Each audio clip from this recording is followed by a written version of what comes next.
حمد و صلات کے بعد انتہائی عزت و تکریم کے لائق سامعین و حاضرین، دوستو، بزرگوں اور بھائیوں، محفل شب برات کے عنوان سے اس خوبصورت رات میں اور ان ٹھنڈی ہواؤں میں آپ حضرات تشریف فرمائیں۔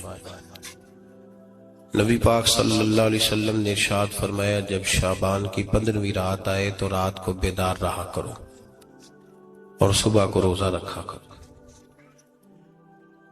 تو جب حضور نے کہہ دیا بیدار رہو تو پھر کسی کو سونا نہیں چاہیے، بیدار رہنا چاہیے۔ اور بیداری کا مطلب یہ نہیں کہ وہ آدمی بس جاگتا رہے، اس کا مطلب یہ ہے کہ وہ اللہ اللہ کرے، درود پاک پڑھے، عبادت کرے، تلاوت کرے، ذکر فکر میں رہے۔ کچھ باتیں اس مقصد کے لیے کہ اس رات اللہ پاک نے اپنی رحمت کے دروازے کھولے ہیں، تو کچھ ایسی بات کی جائے جس سے دل نرم ہو جائے۔ دوستو، قرآن مجید کی دو آیات میں نے پڑھی ہیں۔ اللہ کریم نے فرمایا، یا ایھا الذین آمنوا اتقوا اللہ حق تقاتہ، اے ایمان والو اللہ سے ڈرو اور اتنا ڈرو جتنا ڈرنے کا حق ہے۔ ڈرو اللہ پاک سے، اور جس طرح تم کسی سے ڈرتے ہو، ڈرنے کا حق ہوتا ہے، وہ حق ادا کرنے کی کوشش کرو۔ ہم میں سے بہت سارے لوگ ڈرتے ہیں کچھ لوگوں سے، اور جب وہ ڈر رہے ہوتے ہیں تو انہیں احساس ہوتا ہے۔ اللہ پاک نے ہمارا وہ احساس خود بیان کر دیا ہے۔ فرمایا، جب تم کسی سے ڈرتے ہو تو تمہیں اس کا احساس ہوتا ہے کہ تم کتنا ڈرتے ہو، تو پھر تم کوشش کرتے ہو کہ تم وہ کام نہ کرو جس سے وہ بگڑ جائے گا، ناراض ہو جائے گا۔ جو لوگ قانون سے ڈرتے ہیں وہ اشارہ نہیں توڑتے، کچھ بھی ہو جائے اشارہ نہیں توڑتے۔ انہیں پتہ ہے کہ یہاں اشارہ توڑیں گے تو الجھ جائیں گے، اور جہاں انہیں فکر نہ ہو کہ کوئی پوچھنے والا نہیں، وہاں ہم نے دیکھا ہے کہ لوگ اشارہ توڑ دیتے ہیں۔ اللہ تبارک و تعالیٰ نے موقع دیا، میں حرمین شریفین حاضر ہوا تو وہاں ایک روڈ دائری روڈ کہلاتا ہے۔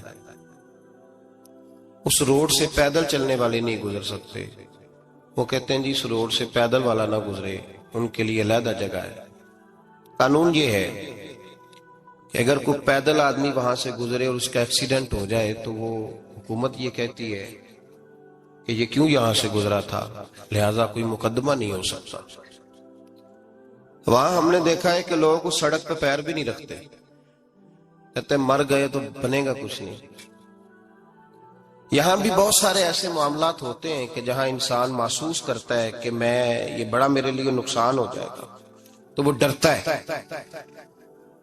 ایک چھوٹی سی بات ہے کہ رات کو کوئی آدمی اپنا دروازہ کھلا رکھ کے نہیں سوتا، حالانکہ کوئی حرج نہیں، کبھی کھلا رہ بھی جاتا ہے، اور اگر کبھی رہ جائے تو جس کی ذمہ داری بند کرنے کی ہو اس کے ساتھ پھر جو رویہ ہوتا ہے گھر والوں کا، یہ خوف ہے ہمارا اندر کا، تو بڑی شدت کے ساتھ ہم اس شخص کو سخت سست کہتے ہیں، ڈانٹتے ہیں، کہتے ہیں تو نے خیال ہی نہیں کیا، جمع پونجی لٹ جاتی تو یہ خوف ہے، یہ ہمارا اندر کا یہ خوف ہے۔ آپ بازار میں جائیں تو درجنوں لوگوں نے گن مین بٹھائے ہوئے ہیں، ان کا دل نہیں کرتا کہ اضافی تنخواہ دی جائے، کیا مطلب ہے ایک آدمی کو اضافی پیسے دینے کا، لیکن وہاں آدمی بٹھایا جاتا ہے، اس کو تنخواہ دی جاتی ہے، اس کی روٹی کا بندوبست کیا جاتا ہے، اس کے سارے ضروریات زندگی کا خیال رکھا جاتا ہے، اور پس منظر یہ ہوتا ہے کہ ڈر لگتا ہے اگر یہ شخص نہ ہوا تو ہمارے چوری ہو جائے گی۔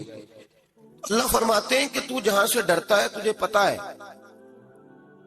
تو اس طرح کر کہ مجھ سے بھی اتنا ڈر جتنا ڈرنے کا حق ہے۔ یہ جھوٹ موٹ کا ڈراوا نہ پیدا کر کے اوہ اللہ معاف کرے جی، اچھا جناب ڈرتے ہیں آپ اللہ تعالیٰ سے، آپ نے تو کانوں کو ہاتھ لگائے، تو پھر آپ کیا کر رہے ہیں؟ اللہ معاف کرے جی میں تو بات نہیں کرتا، بس 2-4 آدمیوں کی پگڑی اچھالوں گا، اس سے زیادہ نہیں۔ ڈر لگتا ہے جی بات کرتے ہو، 15-20 آدمی بس میرے قابو آئیں، یہ کس قسم کا ڈر ہے؟ ڈرنے کا حکم دیا، اور میرے رسول کریم سید عالم صلی اللہ تعالی علیہ وآلہ وسلم نے ارشاد فرمایا کہ تو رب کریم سے دنیا میں ڈر جا، جس طرح ڈرنے کا حق ہے جب قیامت کا دن آئے گا تو اللہ تجھے ڈرائے گا نہیں بلکہ اپنی رحمت کی چھاؤں میں جنت میں داخل کر دے گا. یہاں ڈر. ایک جگہ تو اللہ نے فرمایا ڈرو، اور کچھ جگہوں پہ فرمایا کہ جو میرے علم والے بندے ہیں نا، جن کو میں نے علم دیا ہے، عالم ہیں، ان کے بارے میں فرمایا کہ ان کے دلوں میں میری خشیت ہے. انما یخشی اللہ من عبادہ العلماء، اللہ کے بندوں میں سے جو علم والے ہیں وہ اللہ کی خشیت رکھتے ہیں. قرآن نے ایک جگہ کہا ڈرو، خوف کا لفظ بھی استعمال کیا، وَلِمَنْ خَافَ مَقَامَ رَبِّهِ جَنَّتَانِ، خوف بھی ہے اور خشیت بھی ہے. ان دونوں کا معنی ایک ہی ہے، ڈرنا. خوف کا معنی بھی اور خشیت کا معنی بھی. ڈرنا، جب آپ علماء لغت کو پڑھیں گے، عربی ادب کو جاننے والے لوگوں کا مطالعہ کریں گے تو انہوں نے یہی لکھا ہے کہ ان دونوں کا معنی ڈرنا ہے. میری طرف دیکھیے، توجہ کریں، کچھ سمجھانے لگا ہوں، اس نقطے کو ضرور سمجھیے گا. خشیت کا معنی بھی ڈرنا ہے، خوف کا معنی بھی. لیکن جب صوفیاء کے پاس جائیں نا، صوفیاء جو قرآن و سنت کی روح کی تفسیر کرنے والے ہیں، تو وہ کہتے ہیں نہیں، خشیت اور خوف میں فرق ہے. خوف اور ہوتا ہے، خشیت صوفیاء اس کی تفسیر اور کرتے ہیں. وہ کہتے ہیں خوف بھی ہوتا ہے اور خشیت بھی ہوتی ہے، الگ الگ چیزیں ہیں، ایک نہیں. بڑی خوبصورت بات ہے، اگر آپ سمجھ گئے تو آپ کو فائدہ دے گی. صوفیاء یہ کہتے ہیں کہ بھائی خوف ہوتا ہے اپنے گناہوں کا، کہ میں نے یہ گناہ کیے ہیں، اگر اللہ نے مجھ سے پوچھا تو مجھے بڑا خوف آتا ہے، مار پڑے گی، یہ خوف ہے. پھر سمجھ لیں، ایک آدمی نے حرام کا مال اکٹھا کیا ہے زندگی میں، معاذ اللہ اس نے بڑے پاپ کیے، گناہ کیے، شراب پی، بدکاری کی، معاذ اللہ تعالیٰ ثم معاذ اللہ. اب اسے ڈر لگ رہا ہے کہ اللہ تبارک و تعالیٰ نے پوچھا تو میں کیا جواب دوں گا. یہ خوف ہے. اور خشیت یہ ہے کہ ایک آدمی سارا دن نماز پڑھتا ہے، روزہ رکھتا ہے، عبادت کرتا ہے، اللہ کو یاد کرتا ہے، پھر بھی ڈرتا ہے. یہ خشیت ہے، یہ خشیت ہے. جو گناہوں سے ڈرے وہ خوف ہے، اور جو رب کی ناراضگی سے ڈرے وہ خشیت ہے. جو کہے یار میرا رب کہیں ناراض نہ ہو جائے، میرا رب کہیں مجھ سے. بڑی خوبصورت مثال دی. میں نے اپنے صاحب سے پوچھا کہ حضور یہ مسئلہ کیا ہے، تو فرمانے لگے ایک بادشاہ نے ایک غریب کی بیٹی اسے پسند آ گئی تھی، تو اس نے عزت کے ساتھ اس سے شادی کر لی، رشتہ بھیج کے وقار کے ساتھ. بیٹی کا باپ اپنی بیٹی کے مقدر پر رشک کرنے لگا کہ میری بیٹی کو بادشاہ نے پسند کیا ہے، بادشاہ کے شہزادے نے رشتہ بھیج دیا ہے. شہزادہ بیاہ کے لے گیا بیٹی کو. 20 کنیزائیں، نوکرانیاں اس عورت کی خدمت کرنے پہ لگی ہوئی ہیں. توجہ ہے، اس کا ہر حکم ماننے کو تیار ہے. لیکن وہ بی بی سویرے بھی رو پڑتی ہے اور شام کو بھی رو پڑتی ہے، روتی رہتی ہے. اس سے کسی نے پوچھ لیا کہ بی بی تو روتی کیوں ہے؟ 20 کنیزائیں ہیں، گھر میں سکون ہے، ہر شے ہے، تو روتی کیوں ہے؟ تو وہ کہنے لگی اصل بات یہ ہے کہ جو کچھ مجھے ملا ہے میں اس کے قابل نہیں تھی، تو میں ڈرتی ہوں میرا سائیں کہیں ناراض نہ ہو جائے، وہ ناراض نہ ہو جائے. میں قابل نہیں تھی، میری اوقات نہیں تھی. یہ من آنم کے من دانم، میں جو ہوں اس کا مجھے پتا تو ہے. اس نے میری حیثیت سے، میری اوقات سے، میرے ظرف سے، میری محنت سے بڑا بڑھ کے مجھے عطا کر دیا. میری چونکہ اوقات سے زیادہ دے دیا تو میں ڈرتی ہوں وہ ناراض نہ ہو جائے، کہیں میری یہ کھیل، یہ جو میں نے گھونسلہ بنایا ہے، یہ کہیں میرا ٹوٹ نہ جائے. میرے بھائی، میرے رسول کریم سید عالم صلی اللہ علیہ وسلم کے امت کے اولیاء، صلحاء، صوفیاء، اتقیاء، صحابہ، اہل بیت، یہ لوگ جب روتے تھے تو یہ کوئی اس لیے نہیں روتے تھے کہ یہ آج دوپہر کو چینی میں ملاوٹ کر کے آئے ہیں تو اس لیے رو رہے ہیں رات کو. اس لیے نہیں روتے تھے کہ آج انہوں نے جو شکر بیچی ہے اس شکر کے اندر بورا ملایا ہوا تھا. اس لیے نہیں رو رہے کہ آج 10 15 20 لاکھ رشوت کا مال بینک میں جمع کر، اس لیے تھوڑی روتے تھے. یہ تو اس لیے روتے تھے کہ اللہ تو نے بڑا کچھ عطا کیا ہے، کہیں ہم سے ناراض نہ ہو جانا. یہ تو اس کی خشیت میں رو رہے تھے. حضرت داؤد طائی رحمت اللہ تعالی علیہ، حضرت امام جعفر صادق جو نبی پاک صلی اللہ علیہ وسلم کے نواسے، جناب داؤد طائی کی ملاقات ہوئی تو امام جعفر صادق حضور کے نواسے عرض کرنے لگے، داؤد طائی یار میری بخشش کی دعا کرنا، رب مجھے معاف کر دے. تو حضرت داؤد طائی رحمت اللہ علیہ فرمان لگے، امام صاحب آپ حضور کے نواسے ہیں، میں نے دعا کرنی ہے کہ آپ نے میرے لیے کرنی ہے؟ تو حضرت امام جعفر صادق رو پڑے، کہنے لگے یار تو نہیں کرنی ہے، اور اسی لیے تو تجھ سے دعا کرا رہا ہوں کہ کہیں ایسا نہ ہو نانا مصطفیٰ کی بارگاہ میں جاؤں تو وہ مجھے کہیں کہ میں کس طرح کا تھا تو کس طرح کا بن کے آیا ہے. یہی تو دعا کرانی ہے کہ میرے لیے دعا کر. جو جتنا بڑا ہوتا تھا نا اتنی زیادہ خشیت ہوتی ہے. اور گناہگار کے تو اللہ تبارک و تعالیٰ بعضوں کا سزا دیتا ہے، آنسو سلب ہو جاتے، اس کو تو اپنے گناہوں پہ رونا ہی نہیں آتا. وہ تو روتا ہے بچہ نہ ہو تب روتا ہے، وہ تو روتا ہے پیسے نہ ہو تب روتا ہے، وہ تو اس وقت روتا ہے جب اس کا مال چلا جائے. اس کو تو بعضوں کا گناہگار کو تو بعضوں کا سزا ملتی. اللہ فرماتے تو دنیا کے لیے روئے گا، میرے لیے نہیں رو سکتا. اور جو رب کریم کے بندے ہوتے ہیں انہیں اللہ کہتا ہے تو دنیا سے بے نیاز ہے، تیری آنکھ سے آنسو جب بھی ٹپکے یا میرے لیے ٹپکنا چاہیے یا محمد مصطفیٰ کے لیے ٹپکنا چاہیے. آپ اگر اس بات کو تھوڑا سا غور کے ساتھ سمجھے تو تمام اولیاء صلحات کیا یہ رو رہے ہیں، تڑپ رہے ہیں. کیا اس کی وجہ تھی؟ نمازیں کم رہ گئی تھی، روزوں میں کمی تھی، فرائض ادا نہیں کرتے تھے کہ رویا کرتے تھے؟ کیوں روتے تھے؟ حضرت سیدنا عمر فاروق رضی اللہ تعالیٰ عنہ کے بارے میں صحابہ کہتے ہیں جناب عمر فاروق جب نماز پڑھاتے اتنا رویا کرتے تھے کہ 7ویں صف تک ان کے رونے کی آواز جایا کرتی. 7ویں صف تک ان کے رونے کی آواز جاتی. ہم لوگ بن کے بیٹھ گئے ہیں، ہم یہ سمجھتے نہیں کہ ہماری حیثیت کیا تھی اور رب کریم نے ہمیں نوازا کیا ہے. آپ پڑھیے کتابیں، میرے رسول پاک صلی اللہ علیہ وسلم فرماتے ہیں میرا عمر جس گلی سے گزرے شیطان رستہ بدل جاتا ہے. نبی پاک فرماتے ہیں میرا عمر جب تک دنیا میں رہے گا دوزخ کو تالا لگا رہے گا. اس صاحب عزد الغابہ نے لکھا ہے نبی پاک صلی اللہ علیہ وسلم نے حضرت جبریل امین کو بلایا، فرمایا چل میرے عمر کی شان بیان کر.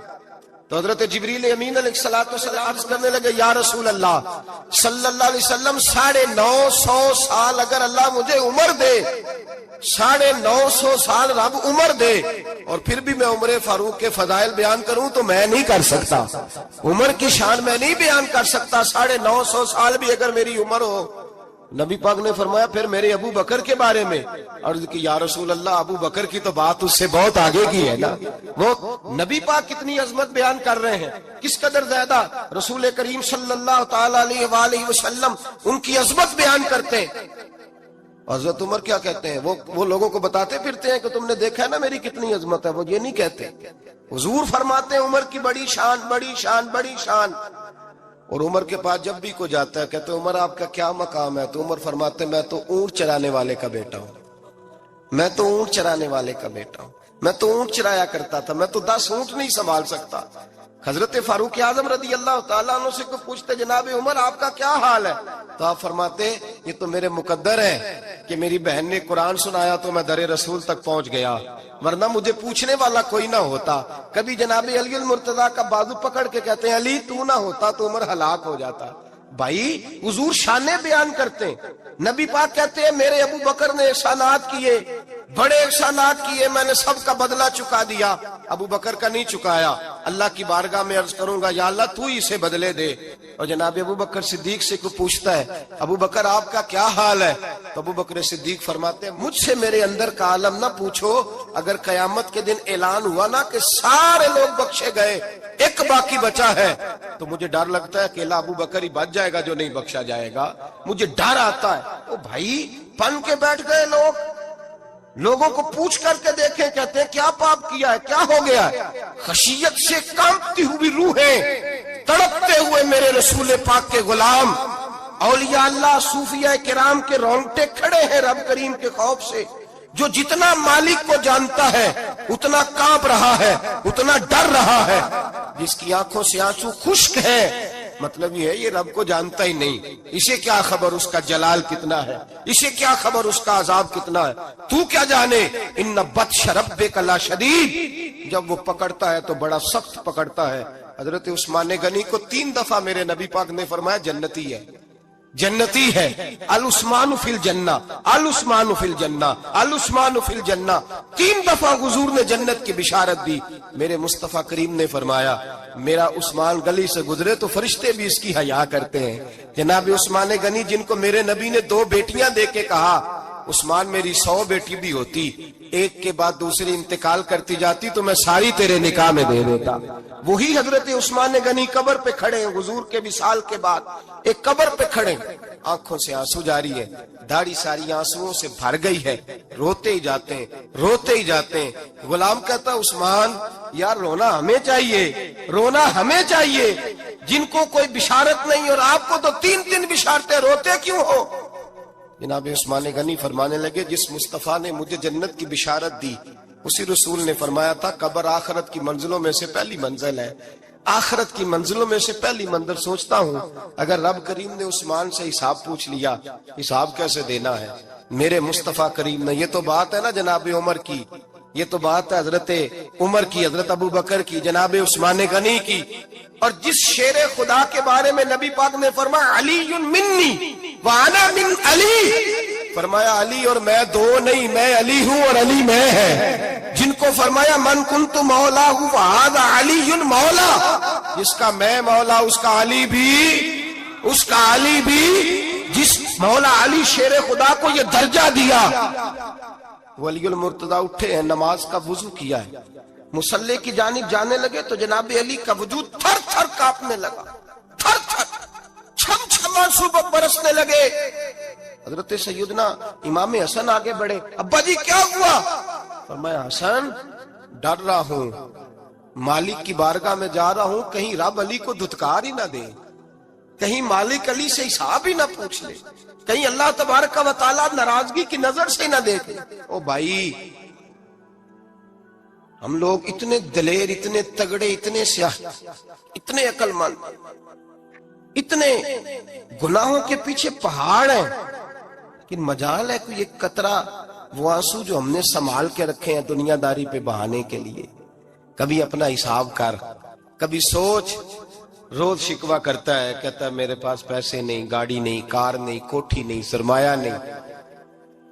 کبھی سوچ جو کچھ ہے اگر رب کریم میرے اور آپ کے اعمال دیکھے تو ہماری حیثیت ہے کہ وہ سارا کچھ ہمیں دیا جاتا، ہماری اوقات تھی کہ وہ ہمیں دیا جاتا جو اس نے دیا ہے۔ ٹٹول کے دیکھیں، عمر گزر گئی شکوے کرتے، ذرا پلٹ کے دیکھیں، اگر ہمارے گناہ اور ہماری نیکیاں اکٹھی کی جائیں تو ہم جزا والے نہیں سزا والے نکلتے ہیں معاذ اللہ۔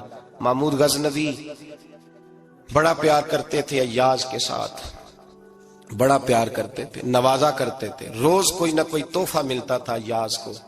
کچھ حسد کرنے والوں نے کہا محمود تو اسے تحفے دیتا ہے اور یہ جنگل میں اسلحہ اکٹھا کر رہا ہے، یہ تیرے خلاف علیحدہ سے فوج تیار کر رہا ہے، کچھ وقت آئے گا یہ تجھے چھوڑ کے علیحدہ سے بادشاہی کا دعویٰ کر دے گا۔ محمود غزنوی کہنے لگے یہ کس طرح کی بات؟ کہا تمہیں پتہ ہے کہ ایاز عصر سے لے کر عشاء تک کہاں رہتا ہے؟ محمود کہنے لگے یار واقعی میں نے کبھی پوچھا تو نہیں، شک کا بیج بو دیا، شک کا بیج بو دیا۔ محمود غزنوی کہنے لگے اچھا آج میں پیچھا کروں گا، تفتیش کروں گا، تحقیق کروں گا کہاں جاتا ہے، تحقیق کروں گا۔ محمود غزنوی نکلے پیچھا کرنے، عصر کے بعد ایاز نے جنگل کا رخ کیا، محمود بھی پیچھے پیچھے ہو لیے۔ کہتے ہیں جنگل کے بیچ جا کے ایک جھونپڑی آئی، اس جھونپڑی کے اندر ایاز گئے، دروازہ کھولا اندر چلے گئے۔ مجھے بڑا غصہ تھا کہ ہر بات مجھے بتاتا ہے، یہ کیوں نہیں بتائی؟ جب ایاز اندر گئے تو میں نے زور زور سے دروازہ کھٹکھٹایا غصے کے ساتھ۔ ایاز نے دروازہ کھولا، باہر آئے، میں نے کہا پیچھے ہٹ۔ ایاز پیچھے ہٹے تو میں اندر چلا گیا۔ محمود کہتے ہیں جب میں اندر گیا تو میں نے اس جھونپڑی میں ایک پرانا کرتا لٹکا ہوا دیکھا، ایک ٹوٹے ہوئے جوتے پڑے ہوئے دیکھے، ایک چھوٹا سا ڈنڈا دیکھا، ایک مٹکا، ایک پیالہ دیکھا۔ میں نے ساری تلاشی لی تو چند ٹوٹی پھوٹی پرانی چیزیں۔ میں نے کہا یاز یہ کیا ہے؟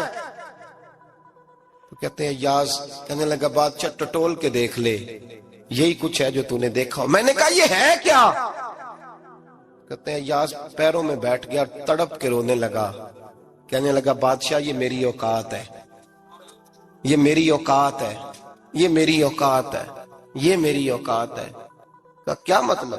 کہنے لگا جس دن تیرے پاس آیا تھا نا تو یہ میری کائنات تھی کل، آج تیری مہربانیوں نے مجھے یہاں تک پہنچا دیا ہے۔ میں جو تیرا غدار نہیں نہ ہوتا، میں جو تیری نافرمانی نہیں کرتا، اس لیے نہیں کرتا کہ میں ہر شام آ کے اپنی اوقات یاد کرتا ہوں، اور پھر مجھے روز رات کو میرا نفس کہتا ہے اس کا وفادار رہنا، اس کا وفادار رہنا۔ تو اس حال میں تھا جب آیا تھا، اگر یہ بگڑ گیا تو پھر تجھے اپنی اوقات کا پتہ ہے نا۔ محمود غزنوی نے سینے سے لگایا، کہنے لگے آج تک تو بچا بھی اس لیے ہے کہ تو اپنی اوقات نہیں بھولا۔ ملا رومی کہتا ہے اپنی اوقات یاد رکھ، تو کیا تھا، تجھے ایک رات سونے نہ دے تو اپنی ٹانگوں پہ کھڑا نہیں ہو سکتا، تیری وہ آنکھ لے جائے تو کچھ نہیں کر سکتا، وہ تجھے معذور کر دے تو کچھ نہیں کر سکتا۔ 30 سال کے اونچے 7 فٹ قد کے جوان اس نے فالج زدہ کر کے ہسپتالوں میں ڈال دیے، وہ کچھ نہ کر سکے۔ بڑے بڑے پہلوان جو کہتے تھے کہ ہم اٹھے تو دنیا اٹھتی ہے، اس نے پھینک دیے من و مٹی کے نیچے، کچھ نہ کر سکے۔ اپنی حیثیت نہ بھول۔ میرے رسول کریم سید عالم صلی اللہ علیہ وسلم نے فرمایا 2 باتوں میں لوگ دھوکے میں ہیں، دھوکے میں ہیں، دھوکے میں ہیں، دھوکے میں۔ یا رسول اللہ کون سی؟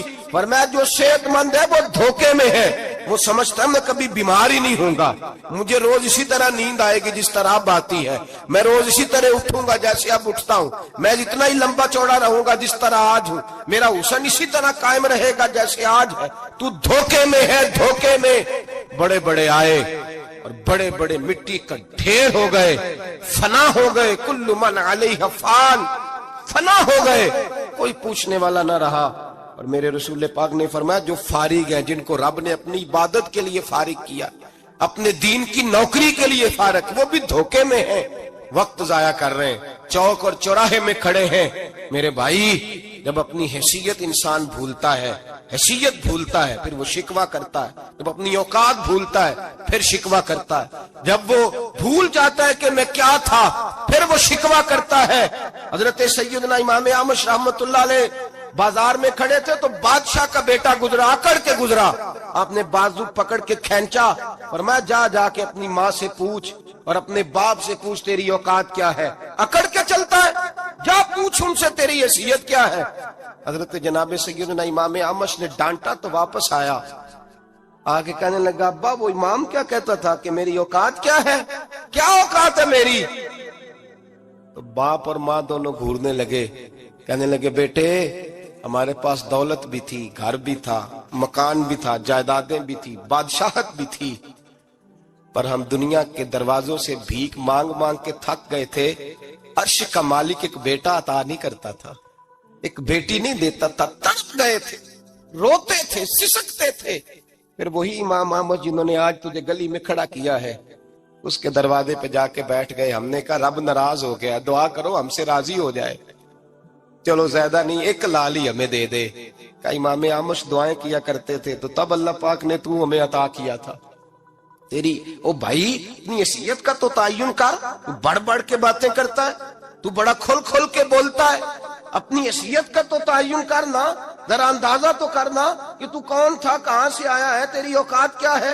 یہاں لوگ 1 منٹ میں آگے نکل جاتے، پلٹ کے دیکھ تو صحیح۔ اور میرے بھائی جو بڑے لوگ تھے وہ تڑپا کرتے تھے۔ حضرت فضیل بن عیاض رحمت اللہ علیہ فرماتے ہیں بغداد میں بارش نہیں ہوتی تھی، قحط پڑ گیا، جانور پیاس سے مرنے لگے، جوان بچے بوڑھے نڈھال ہونے لگے۔ فرماتے ہیں میں بھی نکلا، سفیان ثوری بھی نکلے، اور بھی کئی صوفیاء میدان میں نکلے، دعائیں مانگی پر بارش نہیں ہوتی تھی۔ فرماتے ایک جھونپڑی سے ایک سفید بالوں والا اور گندمی رنگ والا ایک بوڑھا غلام نکلا جو کسی کا ملازم تھا، باہر آیا جھونپڑی سے، ہم اسے دیکھ رہے تھے، وہ ہمیں دیکھ نہیں رہا تھا۔ فرماتے ہیں اس کے چہرے پر عبادت کے نشان تھے، دور سے اس کا چہرہ دیکھتے لگتا تھا کوئی رب کریم کا بندہ ہے۔ فرماتے ہم اسے اللہ کا ولی جانتے تھے، اس نے دعا مانگی کہ تو لفظ پتا کیا ہے دعا کے؟ ہاتھ اٹھا کے کہنے لگا مولا مجھے پتا ہے یہ جو بارش نہیں نہ ہو رہی ہے میری وجہ سے نہیں ہو رہی، میرے گناہوں کی بڑی لمبی فہرست ہے، بڑی لمبی لائن ہے۔ کہنے لگا اے اللہ میری اکیلے کی وجہ سے سارے بغداد کو سزا تو نہ دے۔ رب کریم جوان بھوکے، بچے بھوکے، مائیں ترس گئیں، بچے ترس گئے، جانور پانی کے قطرے، اللہ گناہ تو میرے اکیلے کے ہیں اور ان سب کو سزا کیوں دیتا ہے؟ نہ میری سزا سب کو تو نہ دے، میری سزا صرف مجھے دے، ان کو نہ دے۔ کہتے ہیں ابھی اس کے ہاتھ اٹھے ہوئے تھے، دعا بول رہا تھا، رب کریم نے فوراً بارش عطا فرما دی۔ فرماتے کھل کے بارش برسی۔ میں نے لوگوں سے پوچھا پتہ کرو کس کا غلام ہے، کہا فلاں آدمی کا۔ حضرت فضیل بن عیاض کہتے ہیں میں شام کو گھر چلا گیا، اس کے آقا سے بات کی، خرید لیا۔ میں جب اس کو خرید کے لایا، گلی میں جا رہے تھے تو مجھے کھڑا کر کے کہنے لگا فضیل میں نکما سا آدمی ہوں، بال بھی سفید ہیں، مجھ سے تو زیادہ کام ہی نہیں ہوتا، کیوں تو نے پیسے خرچ کیے؟ میں اس قابل ہی نہیں تھا، کیوں خریدا؟ تو حضرت فضیل ابن عیاض کہتے ہیں میں نے اس کو کہا کل جو تو نے دعا مانگی تھی تو نہیں دیکھ رہا تھا، ہم دیکھ رہے تھے، تو مقبول ہے رب کریم کی بارگاہ کا، تجھے اس لیے خرید کے لایا ہوں، تو مقبول ہے۔ کہتے ہیں یہ لفظ سنے تو ٹھہر گئے، وہ کہنے لگے اچھا آقا مجھے 5 منٹ کا وقت ملے گا؟ میں نے کہا ہاں ہاں ضرور ملے گا۔ کہتے ہیں انہوں نے وہیں نماز کی نیت باندھ لی، 2 رکعتیں پڑھی اور 2 رکعتیں پڑھ کے ہاتھ اٹھائے، کہنے لگے مولا تیرا اور میرا راز تھا، تو نے راز کیوں کھولا؟ اللہ مسترنا بسترک الجمیل، یا اللہ تیرے پاس پیارے پیارے پردے ہیں، ایک پردہ مجھے عطا کر دے، مجھے اپنا رکھ، مجھے لوگوں کے سامنے میرے پردے نہ کھول۔ آپ فرماتے ہیں یہ کہہ کہ وہ زمین پہ بیٹھے کلمہ شہادت پڑھا، ان کی روح پرواز کر گئی۔ میرے بھائی جو زیادہ پرہیزگار تھے، تو بڑے رب کریم کے بندے تھے، ان کے تو آنسو خشک ہی نہیں ہوتے، وہ تو تڑپا کرتے، صبح شامیں ان کی روح کے گزرتے تھے اور رب کریم کی ناراضگی سے ڈرتے تھے۔ وہ کہتے تھے مالک کہیں ناراض نہ ہو جائے، کہیں بگڑ نہ جائے۔ میرے رسول کریم صلی اللہ علیہ وسلم کے صحابی کہتے ہیں ایک جنگ سے خوشخبری آئی، تو جو خوشخبری لانے والے تھے وہ حضرت عمر فاروق رضی اللہ تعالیٰ عنہ کے پاس پہنچے خوشخبری دینے۔ حضرت عمر رضی اللہ تعالیٰ عنہ کھڑے تھے، صحابی نے آ کے کہا عمر مبارک ہو۔ جناب عمر کچھ لوگوں سے گفتگو کر رہے تھے، بات چیت جاری تھی، کہا مبارک ہو فتح ہو گئی۔ حضرت عمر کہنے لگے ٹھہر تو جا، اس سے تو بات کر لینے دے جس سے کر رہا ہوں۔ جب کہنا ٹھہر تو جا، وہ جو پیچھے کھڑے تھے وہ شرمندہ ہو گئے، اتنی سی بات ہے نا، چودھری تو بندہ بنتا ہی تب ہے جب 5-10 کی ایک دن کے اندر بےزتی کر لے، پڑھا لکھا تو بنتا ہی تب ہے جو 10-15 کو جاہل کہہ لے، بڑا تو بنتا ہی تب ہے جو 5-6 کو نیچا دکھا لے۔ یہ ہماری ڈگریوں کا تو مزاج ہی بڑا مختلف ہے، ہم تو اعزاز والے ہوتے ہی تب ہیں جب کچھ چھوٹا ہوگا تو ہم بڑے ہوں گے نا، ہم تو چاہتے ہیں ہمیں کچھ چھوٹا ملے، کسی کو چھوٹا کر کے اس کے قد پہ سوار ہو کے بڑا ہونا چاہتے ہیں۔ اتنی سی بات تھی کہ ٹھہر جانا یار پہلے اس کی تو سن لینے دے۔ وہ شرمندہ ہو گئے صاحب، جب وہ شرمندہ ہوئے تو سیدنا فاروق اعظم دوڑے گئے۔